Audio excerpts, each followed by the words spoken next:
If you were told that you were going to be given half an hour's interview with God and you had the privilege of asking one question, I wonder what you would ask.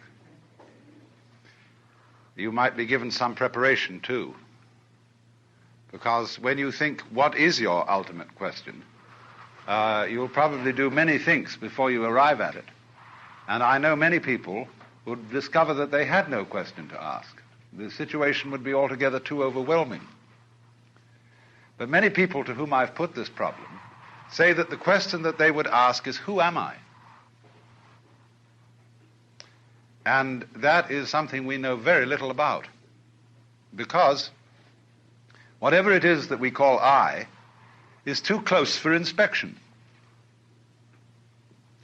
It's like trying to bite your own teeth or to touch the tip of your finger with the tip of the same finger. And although other people can tell you who you are, and do, they only see you from the outside, as you see them from the outside. And you don't see from the inside. And so the nature of what it is that we call I is extremely puzzling, because there is some confusion as to how much of us is I. We talk in ordinary ways about my body, my feet, and when we go to the dentist to have our teeth fixed, we regard him rather as a mechanic. Like you take your car to the garage, so you take your body to the surgeon or the dentist or whatever it is to be fixed, have the parts changed or something of that kind. And they're really getting to work on that now. And so the question is, when somebody has a heart transplant, that sounds very radical, because we say, in my heart of hearts.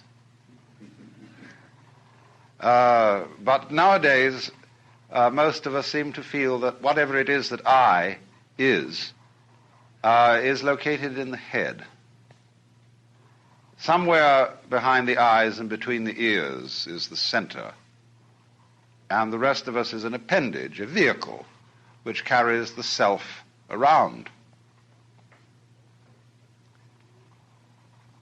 Now, popular speech also reflects the sensation that I am very different from what we call the other.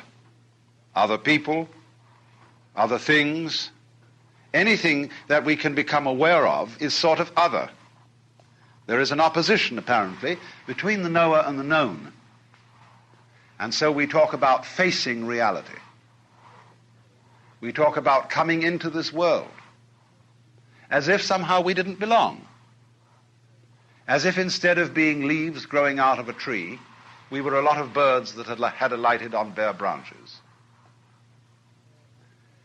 And it has become common sense for most people living in the 20th century today to adopt the 19th century philosophy of science, which interprets the physical universe outside human bodies as being a mechanical contraption, which is essentially stupid, unfeeling, automatic, composed of mainly geological elements, rocks, gases, and so forth. And therefore we feel rather alone and left out of this thing, in contrast with the ideas of Ptolemaic astronomy. Instead of being at the center of the universe, we are on the outer limits of a minor galaxy, revolving around an unimportant star on a small, minute ball of rock. And therefore, that astronomical way of looking at things is simply overwhelming. It makes us feel not only of no importance, but also very much left out. And as a result, that is the common sense of most people living today. We did, of course, have a religious view of our nature, that we were the children of a loving God who is in charge of this whole operation. But very few people actually believe that anymore. A great many people think they ought to believe in it and would like to believe in it, but they don't.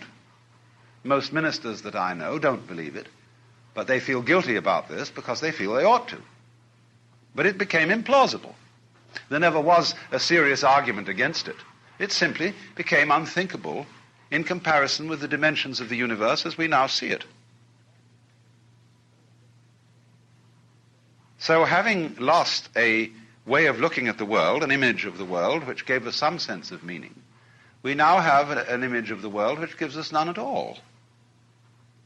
And so we feel rather inclined to put up a fight against the whole show. Thank you for watching. Please leave a like and subscribe for more daily videos.